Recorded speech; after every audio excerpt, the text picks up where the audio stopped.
if you don't mind, what is your name? If you sit here, Jennifer will share the microphone with me now.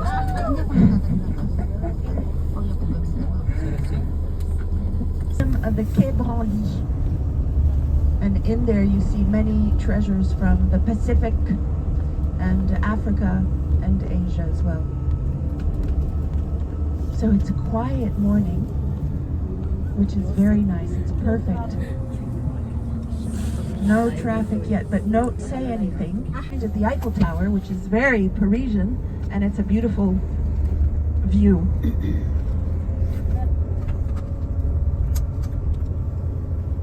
Now we're following the river. To your left is the Seine River, and Paris is here because of this river.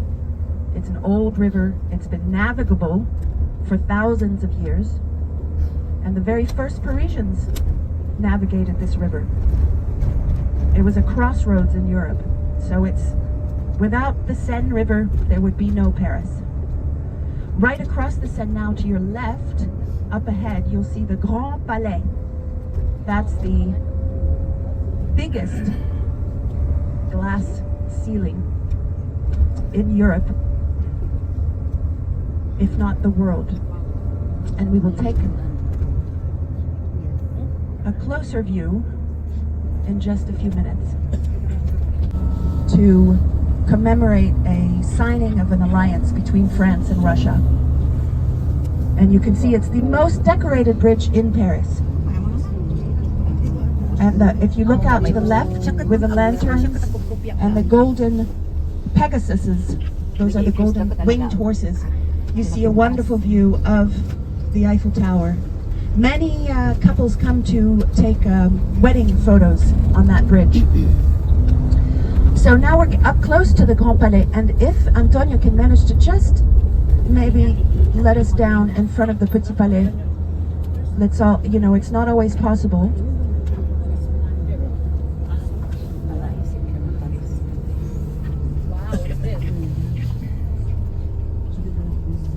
Would you like, so we can take a pause and stay in the bus to take pictures, or? Sure. Yes. Yeah?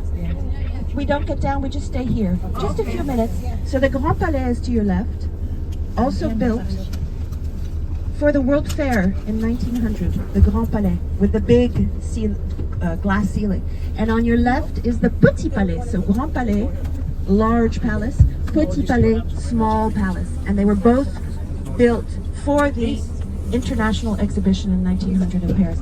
The Grand Palais, on your left, is where they held the fencing and taekwondo events at the Olympics. So it's been closed for several years just to prepare for the event, and now they've just reopened to the public. And they have, it was meant to be an exhibition space, and it still is. There's several museums in there.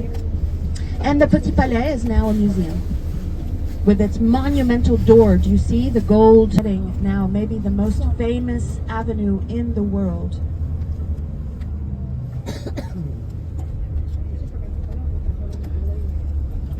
The Champs-Élysées. You know, in French Monopoly, you know the game Monopoly? So in the French version of Monopoly, the Champs-Élysées, this you probably can't all see in the front. At one point we'll take a right so you'll be able to see it.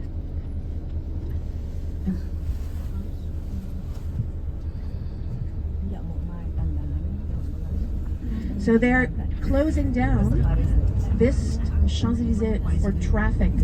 You see the police on the left there today because they're going to have the inauguration of the Christmas lights. So tonight, if you can slip away and come to the Champs-Élysées, you'll see it all lit up. So as of 5 p.m.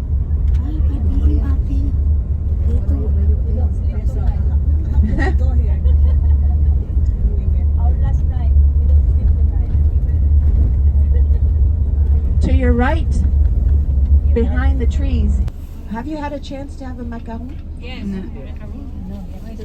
Macaron or macaron? Poi fare? Vediamo. Okay. Dito pala yun, sabi niya 15 minutes.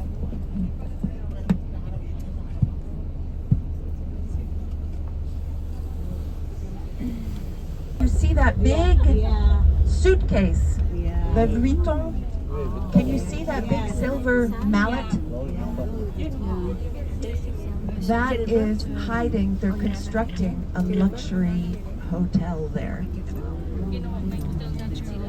that will be ready in a few years. And it's making all the triomphe, the triumphal arch that was built by Napoleon to celebrate a victory.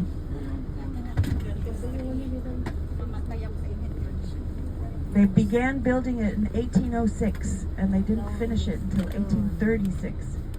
So Napoleon never saw it in his lifetime. But his body was walked through it after his death. So now if you look to the right, you can see the Louis Vuitton. There's Tiffany's too, the jewelers.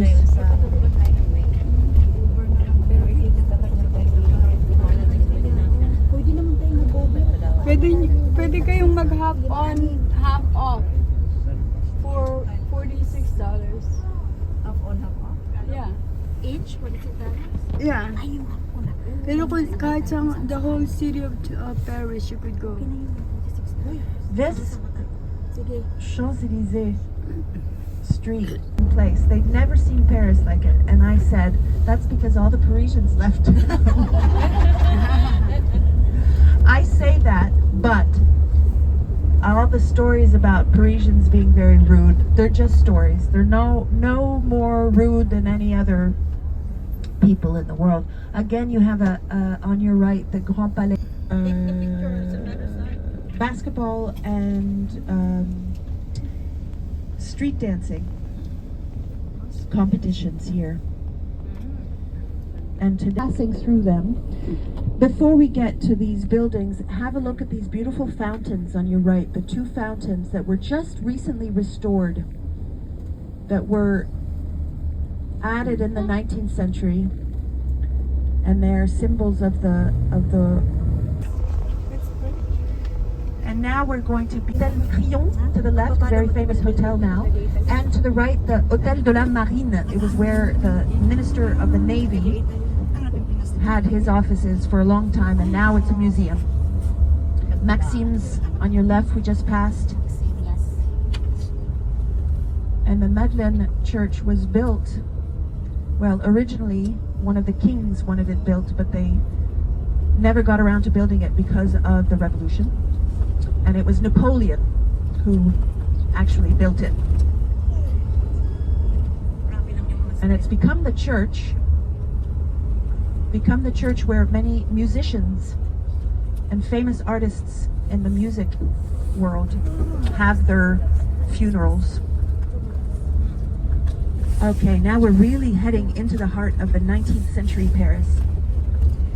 We're on the Boulevard Haussmann. Yeah, we were here. This is where the Have a look at traffic. these buildings on your left and right. Very typical. Paris is not as old as people think. Paris is old.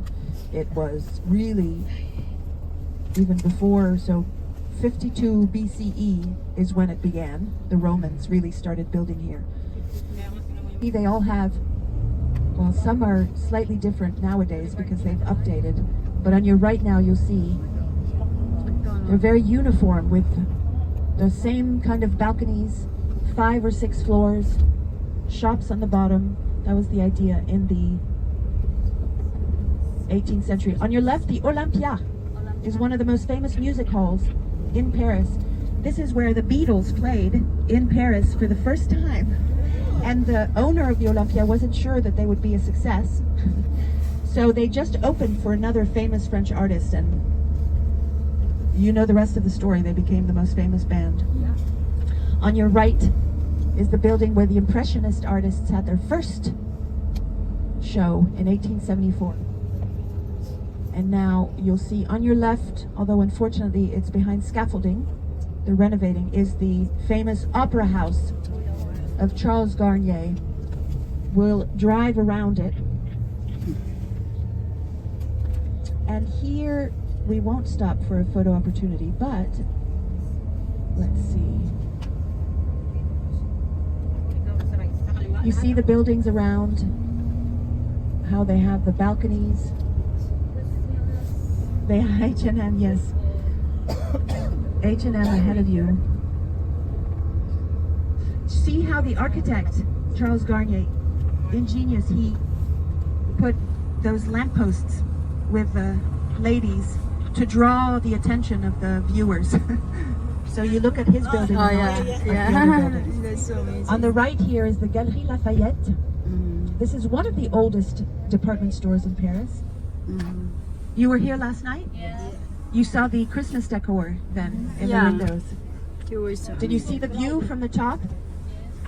Oh, not There's a really. nice view. You can see if you look at the top, there's Place Lafayette.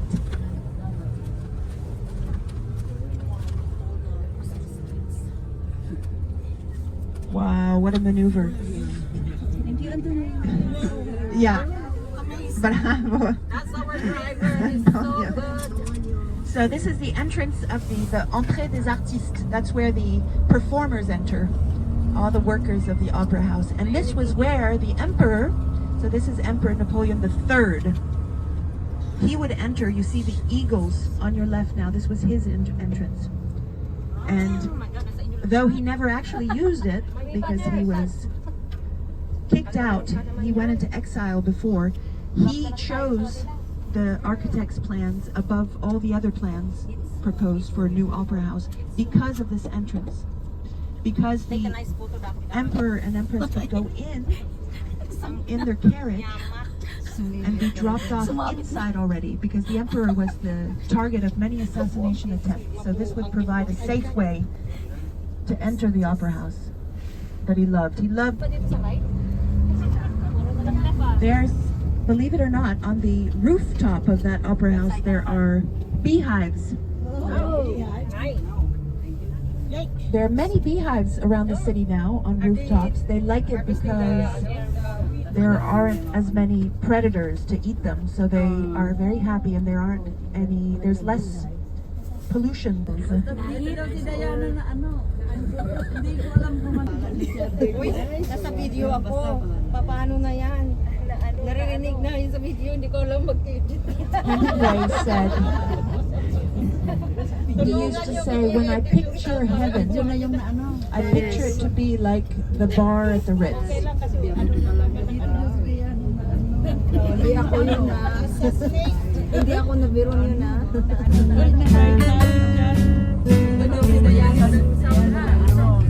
Ano ba?